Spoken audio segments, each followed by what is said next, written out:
सास बहू का झगड़ा। अनामिका की सास पुष्पा अपनी बहू को कुछ खास पसंद नहीं करती थी और इसीलिए दोनों सास बहू में आए दिन झगड़ा होता रहता था। सास बहू के झगड़े के चक्कर में अनामिका के पति मोहित की जिंदगी मुश्किल में पड़ गई थी। बेचारा बार बार माँ और बीवी के झगड़े को सुलझाता ही रहता था, लेकिन दोनों समझने का नाम नहीं लेती थी। वैसे तो सब कुछ ठीक ठाक चल रहा था, लेकिन एक दिन अनामिका और पुष्पा के अंदर जोरदार झगड़ा हुआ और बात कुछ इस तरह थी। बहू, मैंने तुम्हें कल अपनी एक साड़ी धोने के लिए दी थी। हाँ मम्मी जी, वो साड़ी धोकर मैंने आपकी अलमारी में रख दी है। उसी की बात कर रही हूँ मैं। जरा देख तो, इस साड़ी को देखकर किसी भी तरह से लगता है ये धुली हुई है।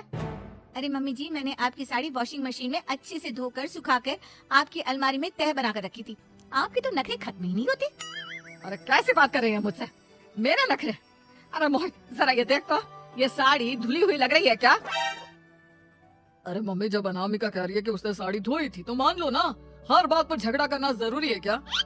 क्या है ना मोहित, तुम्हारी माँ को तो मेरे हर काम में नुस्ख निकालने की आदत पड़ गई है। जब तक दो चार खरी खोटी सुना नहीं लेती ना, इनका दिन नहीं निकलता। अरे चुप कर, बहू होकर मुझे जवाब देती हो। एक तो गंदे कपड़े उठाकर अलमारी में रख दिए, ऊपर से कैंची की तरह कचर कचर बोली जा रही हो। अरे मम्मी जी, आपको समझ में नहीं आता क्या? मैंने साड़ी धो कर रखी थी, तो फिर इतनी गंदी क्यों लग रही है? अब मुझे क्या पता मम्मी जी, आप इस पर इस तरह तेल और घी की चिकनाई के दाग लगाकर लाएंगी तो ये मेरी जिम्मेदारी थोड़ी ना है। अरे तो हाथ से धोना चाहिए था ना। मैं आपकी बहू हूँ, नौकरानी नहीं जो एक कपड़ा रगड़ रगड़ कर हाथ से धो दूंगी। आपको पहननी है तो पहनिए, नहीं तो रख दीजिए। तुझे तो मैं अच्छी तरह बताऊंगी, मुझे जवाब देती है। एक दिन सुबह के वक्त, अरे अनामिका, मेरी व्हाइट शर्ट कहाँ है? आज ऑफिस में बहुत बड़ा प्रेजेंटेशन है और मुझे वो व्हाइट शर्ट पहन कर जाना है। मुझे पता है, आपने मुझे 2 दिन पहले ही बता दिया था और आपकी शर्ट मैंने धोकर अच्छी तरह आयरन करके अलमारी में लगा दी है। जाइए वहाँ से ले लीजिए। अनामिका, ये तुमने क्या किया? ये देखो, शर्ट पर लिपस्टिक का दाग लगा हुआ है और ये तो एक जगह से जल भी गई है। नहीं नहीं मोहित, ऐसा नहीं हो सकता।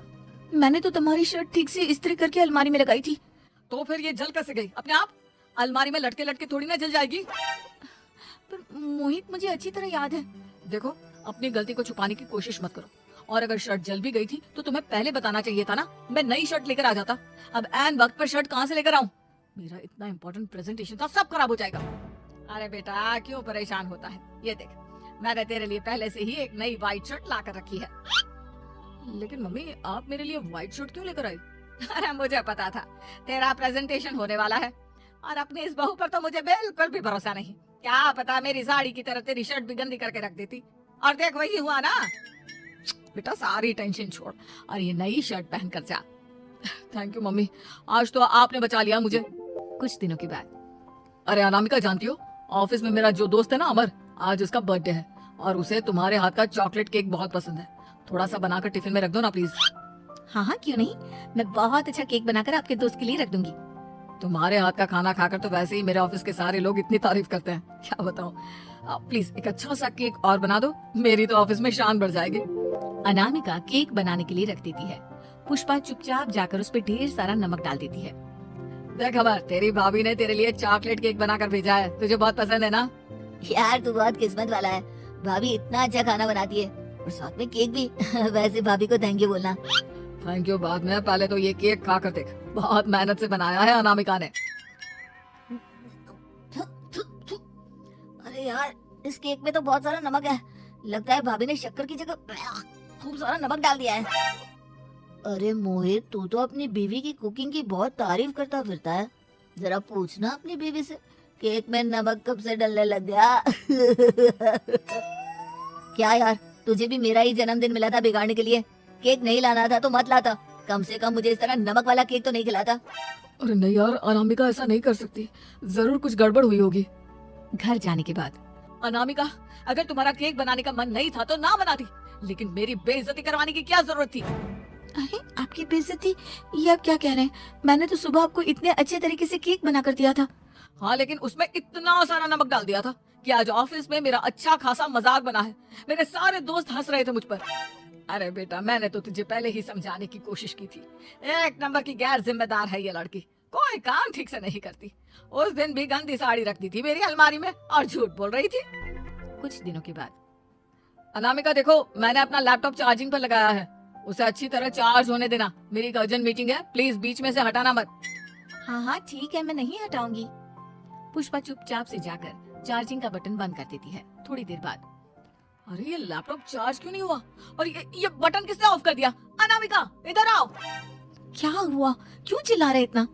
अनामिका मैंने तुमसे कहा था ना, मेरा लैपटॉप चार्जिंग पर लगा हुआ है, मेरी अर्जेंट मीटिंग है। तुमने इसका स्विच ऑफ क्यों कर दिया? अरे मैंने ऐसा कुछ नहीं किया, मैं क्यों स्विच ऑफ करूंगी? कुछ दिनों से देख रहा हूँ अनामिका, तुम मेरा हर काम बिगाड़ देती हो। देखो ये अच्छी आदत नहीं। कम से कम तुम्हें इस बात का तो ध्यान रखना चाहिए था कि मेरी कितनी इंपॉर्टेंट मीटिंग थी। अब क्या करूंगा मैं? आई एम सॉरी मोहित, लेकिन सच में मैंने जानबूझकर कुछ नहीं किया। अगर जानबूझकर नहीं किया तो क्या सब कुछ अपने आप हो जाता है? कभी मेरी शर्ट जल जाती है, कभी केक में नमक डल जाता है। आप मेरी बात क्यों नहीं सुनते? मैंने जानबूझकर कुछ नहीं किया। फिर से वही बात। अरे कितनी बार तुम्हें समझा चुका हूँ, इस तरह मेरा काम बार बार मत बिगाड़ा करो। तुम जानती हो मुझे कितनी प्रॉब्लम होती है। ऑफिस में तो पहले ही बेइज्जती करा चुकी हो, और अब ये मीटिंग, ये भी मेरे हाथ से निकल गई। अनामिका की समझ में कुछ नहीं आता कि आखिर उसके साथ ये सब क्या हो रहा था और क्यों हो रहा था। फिर कुछ दिनों के बाद मोहित अपने ऑफिस से कुछ फाइल लेकर घर आता है। अनामिका ये कुछ फाइलें हैं, इन्हें संभाल कर रख दो। और प्लीज इस बार ध्यान से, कोई गड़बड़ी नहीं होनी चाहिए। नहीं मोहित, कोई गड़बड़ी नहीं होगी। मैं सारी फाइल्स अलमारी में लॉक करके रखूंगी और चाबी अपने पास रखूंगी। अनामिका जरा अलमारी की चाबी तो देना। क्यों मम्मी जी, आपको क्या काम है? उसमें मोहित की जरूरी फाइल रखी है और मैं नहीं चाहती कि इस बार कोई भी गड़बड़ हो। पता नहीं कुछ दिनों से हर काम खराब हो जाता है। अरे मुझे उसमें से पैसे निकालने हैं और उसके बाद ले लेना अपनी चाबी। मैं खा नहीं जाऊंगी तुम्हारे पति की फाइल। अनामिका को अपनी सास पर शक होता है। चाबी देने के बाद वो चुपचाप छुपकर अपनी सास की हरकत देखती है। ये फाइलें उठाकर डस्टबिन में डाल देती हूँ, फिर देखना कैसे मोहित इसकी खबर लेगा। इस बार तो छोड़ेगा नहीं इसे। वैसे भी पहले मैंने जो कुछ भी किया है उसकी वजह से अच्छी खासी डांट पड़ी है, मजा आ जाएगा। अच्छा तो ये बात है, सारा काम मम्मी जी बिगाड़ देती हैं, वो भी इसलिए क्योंकि मेरा उनसे झगड़ा हो गया है। सास के जाने के बाद अनामिका मोहित को बुलाकर लाती है। क्या हुआ अनामिका, क्या दिखाना है? ये देखिए, आपकी फाइल डस्टबिन में पड़ी हुई है। इसीलिए तो कहा था संभाल कर रखना, और तुमने उठाकर ये फाइल डस्टबिन में डाल दी। मैंने नहीं, तुम्हारी मम्मी ने डाली है, मुझसे बदला लेने के लिए, ताकि तुम मुझे डांटो। और अगर मैंने डाली होती तो मैं तुम्हें दिखाने के लिए बुलाकर तो नहीं लाती ना। सही कह रही हो, मैं अभी मम्मी से जाकर बात करता हूँ। थोड़ी देर बाद, मम्मी सच सच बताइए, मेरी फाइल अलमारी में से निकाल कर डस्टबिन में आपने डाली थी ना? अरे अपनी माँ पर इल्जाम लगाता है, शर्म नहीं आती तुझे? मैं इल्जाम नहीं लगा रहा हूँ मम्मी, जो सच है वही पूछ रहा हूँ। अब जल्दी से बताइए आपने ऐसा क्यों किया? अरे तो क्या करती, तेरी बीवी मुझसे झगड़ा करती है, उल्टे सीधे जवाब देती है, मुझे उससे बदला लेना था। अरे मम्मी लेकिन आप दोनों के झगड़े के चक्कर में मेरा कितना नुकसान हुआ है, ये कभी सोचा आपने? मम्मी जी अगर आपका बदला पूरा हो गया हो तो आइंदा ऐसी कोई हरकत मत करना, क्योंकि अब आपकी सच्चाई हमारे सामने आ चुकी है। ये तो वक्त ही बताएगा मैं क्या करूंगी और क्या नहीं। मम्मी जी कहा ना आप ऐसा कुछ नहीं करेंगी। अरे मेरी जो मर्जी आएगी वो मैं करूंगी। मेरा सर घूम रहा है, सास बहू के झगड़े में मेरी जिंदगी का तो कचरा हो गया है, कचरा।